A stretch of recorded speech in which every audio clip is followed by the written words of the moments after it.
Gujarat number 1 engineering university Sankalchand Patil university.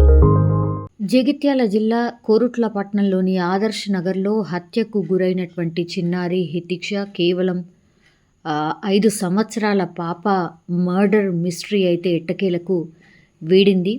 అంటే ఆ పాప చనిపోయిన 2-3 గంటల తర్వాత నుంచి కూడా చిన్నారి పిన్ని ఎవరైతే ఉంటారో ఆమెపైనే అనుమానాలు వ్యక్తమయ్యాయి. మమతనే చిన్నారిని హత్య చేసి ఉంటుంది అని అనుమానాలు తలెత్తాయి. కాబట్టి ఆ చిన్నారి హత్య తర్వాత మమతపై అనుమానం వచ్చింది. సో అందుకనే పోలీసులు కూడా విచారణకు ఆమెను తీసుకెళ్లడం, అరెస్ట్ చేయడం అండ్ కరీంనగర్ జైలుకి కూడా రిమాండ్కి తరలించడం జరిగింది. కేవలం అంటే తోటి కోడలు ఆమె పైన ఉన్నటువంటి ఈర్ష్య కావచ్చు, ద్వేషం కావచ్చు, ఇవన్నీ కూడా కారణం ఈ చిన్నారి హత్యకు. ఇవే విషయాలు పోలీసులకు కూడా మమత చెప్పినట్టుగా చెప్తున్నారు. ఇప్పుడు చిన్నారి మరణ వార్త విన్న తర్వాత ఇప్పుడు హితిక్ష వాళ్ళ తండ్రి రాముని మనం చూస్తున్నాం. అట్లాగే తాత, ఆయన పేరు వచ్చేసి మదన్. సో ఈ హత్యకు సంబంధించిన కేసు నడుస్తున్నటువంటి క్రమంలోనే పాప అంత్యక్రియల్ని తండ్రి అట్లాగే తాత వచ్చే వరకు ఆపడం జరిగింది. 24 గంటలు అవుతోంది ఈ కేసుకి సంబంధించిన అప్డేట్స్ వస్తూనే ఉన్నాయి. అందులో భాగంగానే ఇప్పుడు సౌదీ నుంచి కురుట్లకు వచ్చిండ్రు తాత మదన్ అట్లాగే తండ్రి రాము. వాళ్ళని చూడొచ్చు, ఎంత హృదయ విదారకంగా ఏడుస్తున్నారు. అంత చిన్న పాప, కేవలం 5 సంవత్సరాల పాప, అది వాళ్ళ సొంత పిన్నే చంపింది అనేటువంటిది ఎవరు కూడా జీర్ణించుకోలేని పరిస్థితి. లే బిడ్డ, నాన్న వచ్చాను అని అంటూ ఆయన రాము తన బిడ్డను చూస్తూ రోధిస్తున్నటువంటి తీరు అక్కడ ఉన్నటువంటి వాళ్ళందరినీ కూడా కంటతడి పెట్టిస్తోంది. ఇదొక సెన్సేషన్ కేసు లాగా మారిపోయింది. అంటే కుటుంబ వివాదాల కారణంగా, కుటుంబంలో వాళ్ళ పిన్ని పెట్టుకున్నటువంటి ఈర్ష్య కారణంగా ఒక చిన్నారి బలైపోయినటువంటి పరిస్థితి. అండ్ వాళ్ళ నాన్న అంటే రాము, హితిక్ష వాళ్ళ తండ్రి పేరు రాము, ఆయన త్వరలోనే వెకేషన్ ఉంది, సో నా కూతురే సౌదీకి వస్తుంది అనుకుంటే ఇట్లాంటి పరిస్థితిలో నువ్వే నా దగ్గరికి పిలిపించుకున్నావా తల్లి అంటూ ఆయన రోధిస్తున్నటువంటి తీరును అందరూ కంటతడి పెట్టిస్తోంది. అట్లాగే ఈ కేసుకి సంబంధించి మనకు తెలుసు ఏం జరిగింది ఏంటి అనేది. ఎందుకంటే ఈ ఆదర్శ్ నగర్లో రాము నవత ఒక జోడి, లక్ష్మణ్ మమత ఇది ఇంకో జోడి అనమాట. వీళ్ళిద్దరు కూడా కవలలు, రాము లక్ష్మణ్లు. సో కవలలకు నవత అని ఇప్పుడు ఈ అమ్మాయి హితిక్ష వాళ్ళ తల్లి పేరు నవత, లక్ష్మణ్ ఇంకొక బ్రదర్, ఆయన వైఫ్ పేరు వచ్చి మమత అనమాట. సో వీళ్ళిద్దరు తోటి కోడళ్ళు, వీళ్ళిద్దరికీ గత కొంతకాలంగా పడట్లేదు. కానీ ఇప్పుడు హితిక్ష వాళ్ళ తాత ఎవరైతే ఉంటారో, అంటే ఈ హితిక్ష వాళ్ళ నాన్న అట్లాగే బాబాయ్ అండ్ తాత, వీళ్ళు ముగ్గురు కూడా సౌదీలో ఉంటూ వీళ్ళ భవిష్యత్తు బాగుండాలని, వీళ్ళు ఒక మంచి ఉన్నతంగా ఎదగాలని చెప్పి వాళ్ళు కష్టపడుతూ ఫ్యామిలీకి దూరంగా సౌదీలో ఉంటూ కుటుంబాలని కొంచెం మంచిగా చేసుకుందాము అన్నట్టుగా అన్నీ ఓర్చుకొని సౌదీలో ఉంటున్నారు వీళ్ళంతా. వీళ్ళేమో ఇక్కడే ఉంటున్నారు ఆదర్శ్ నగర్లో. అట్లాంటి టైంలో ఈ ఇన్సిడెంట్ జరగడం, అట్లాగే సొంత పిన్ని ఇంత దారుణంగా చంపుతుంది, చంపే అంత కోపం ఉంది అని తెలియకపోవడం ఇప్పుడు ఇంకా బాధిస్తోంది అనుకోవచ్చు. ఎందుకంటే శనివారం రోజు ఒక వ్యక్తిగత పనులపై అయితే ఇప్పుడు నవత ఎవరైతే అంటున్నారో ఆమె షాపింగ్ అని ఊరికి వెళ్ళింది. సో ఆమె లేని సమయం చూసే ఇప్పుడు ఈ హత్యకు ప్లాన్ చేసినట్టుగా పోలీసుల ముందు ఒప్పుకున్నట్టుగా చెప్తున్నారు.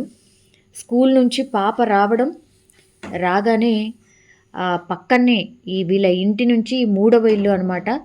ఆ ఇంటి ఓనర్ అక్కడ లేడు.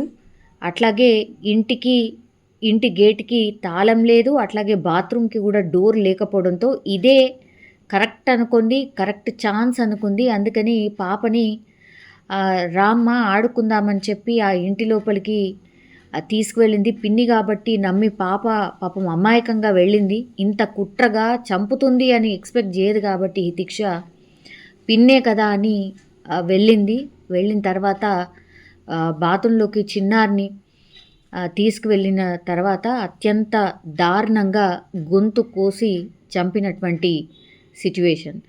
సో, ఈ చిన్నారి హత్య కేసులో ఇప్పుడు నిందితురాలుగా ఉన్నటువంటి మమత హత్య చేసి ఎస్కేప్ ఎట్లా అవ్వాలి అనేది కూడా ఈ యూట్యూబ్‌లో దానికి సంబంధించి కూడా సెర్చ్ చేసినట్టుగా పోలీసుల విచారణలో చెప్పింది. అట్లాగే హత్య చేసేందుకు ఎట్లా పక్కింట్లోకి అంటే అదే ఇంట్లో అయితే అనుమానం వస్తుంది తన మీద అని మరో ఇంటికి తీసుకువెళ్ళి ఎట్లా హత్య చెయ్యాలి అనేది కూడా ఆమె పూర్తిగా డైవర్ట్ చేసే ప్లాన్ కూడా ఆమె ఆలోచించుకున్నట్టుగా అండ్ యూట్యూబ్‌లో సెర్చ్ చేసి చూసినట్టుగా పోలీసుల విచారణలో తేలింది. సో, ముందుగానే ఈమె ప్లాన్ వేసింది కాబట్టి ఆ చిన్నారిని ఆ గొంతుని చాలా షార్ప్ వెపన్‌తో కోసి చంపేసింది అక్కడే ఆ బాత్రూంలో. తర్వాత అందరూ చిన్నారి కోసం వెతుకుతున్నటువంటి టైంలో మళ్ళీ అందరితోని కలిసిపోయి ఆ చిన్నారిని వెతుకుతున్నట్టుగా ఈమె కూడా నాటకమాడినటువంటి పరిస్థితి. అందరితోని అక్కడ తనేం చేయనట్టుగా, ఏమీ జరగనట్టుగా మళ్ళీ అందరితోని వెతకడం స్టార్ట్ చేసింది. ఏడవడం స్టార్ట్ చేసింది. 2 గంటలవుతోంది పోలీసులకు సమాచారం అందిన తర్వాత అక్కడ ఏ క్లూ కనిపించట్లేదు. ఇప్పుడు ఎక్కడైతే ఈ ఇంట్లో హత్య కావింపబడిందో సో, ఆ ఇంటి వ్యక్తి మీద, ఆ ఇంటి ఓనర్ మీద కొంత అనుమానం వ్యక్తమైంది. సో, ఆ ఓనర్‌కి కాల్ చేసినప్పుడు అసలు నేను లేను, నేను వేరే ప్లేస్‌లో ఉన్నాను, వరంగల్‌లో ఉన్నాను అన్నటువంటి మాట చెప్పిండు. నేను లేను, వరంగల్‌లో ఉన్నాను అన్నటువంటి మాట చెప్పాడు. అప్పుడు అనుమానం కాస్త ఎవరో ఇంటి మనుషులే ఇదంతా చేసుంటారు అని పోలీసులు ఈ కేసుని ఛాలెంజింగ్‌గా తీసుకున్నారు. అక్కడ దగ్గరలో ఉన్నటువంటి సీసీ కెమెరాలు కావచ్చు వాటన్నిటిని కూడా ఫస్ట్ తమ ఆధీనంలోకి తీసుకొని సెర్చ్ చేయడం స్టార్ట్ చేసిండ్రు. సో, ఎప్పుడైతే ఈ ఇంటి ఓనర్‌పై అనుమానం తొలగిపోయిందో అప్పుడు సీసీ కెమెరాలను చూసినప్పుడు మమత కొంత అనుమానాస్పదంగా కనిపించడం, ఆమె చేతిలో ఒక కవర్‌ని పట్టుకొని అటు ఇటు తిరగడం గమనించిండ్రు. అట్లాగే కొన్ని నిమిషాల వ్యవధిలోనే మమత తను వేసుకున్నటువంటి దుస్తుల్ని మార్చేసి ఇంకో దుస్తులు వేసుకోవడం పూర్తిగా సీసీ కెమెరాలో రికార్డ్ అయింది. అక్కడే ఇంకా ఈ మమత మీదనే అనుమానం బలపడింది. అందుకే ఆ ఫుటేజ్‌ని ఆధారంగా చేసుకొని పోలీసులు డాగ్ స్క్వాడ్‌ని కూడా రంగంలోకి దించాడు. డాగ్ స్క్వాడ్‌ని రంగంలోకి దించిన తర్వాత మమత ఏదైతే తప్పించుకునేందుకు ఈ దుస్తులు మార్చిందో దాని ఆధారంగానే పోలీసుకి సంబంధించిన జాగిలాలు ఏవైతే ఉన్నాయో, డాగ్ స్క్వాడ్‌లు ఏవైతే ఉన్నాయో డైరెక్ట్‌గా ఈ మమత వాళ్ళ ఇంటి దగ్గరికి వెళ్ళి ఆగడం జరిగింది. దీంతో హత్య ఈమెనే చేసింది అని కన్ఫర్మ్ అయిపోయింది. సో, ఆమె దగ్గర నుంచి ఈ కత్తితో పాటుగా కట్టర్‌ని కూడా స్వాధీనం చేసుకున్నారు పోలీసులు. సో, 24 గంటల్లో అయితే పోలీసులు ఈ హత్యనైతే ఛేదించారు కానీ ఎంత భయంకరం! పిన్నే ఇట్లా హత్య చేస్తుంది అని చిన్నారికి తెలీదు. పిన్నే ఇట్లాంటి ఘాతుకానికి పాల్పడుతుందని ఆ అమ్మాయికి అసలే ఊహకు కూడా అంది ఉండదు. ఎందుకంటే పిన్ని అని కొన్ని వందల సార్లు, లక్షల సార్లు పిలిచి ఉంటుంది. అట్లాంటిది ఆ పిన్నే ఆమె ప్రాణం తీస్తుంది అని ఆ చిన్నారికి తెలియక చాలా అమాయకంగా ఆడుకుందాం రా పాప అంటే వెళ్ళిపోయింది. తీరా చూస్తే ఇప్పుడు విగత జీవిగా మారిపోయిన పరిస్థితి. కేవలం వాళ్ళ అమ్మ మీద ఉన్నటువంటి అసూయ.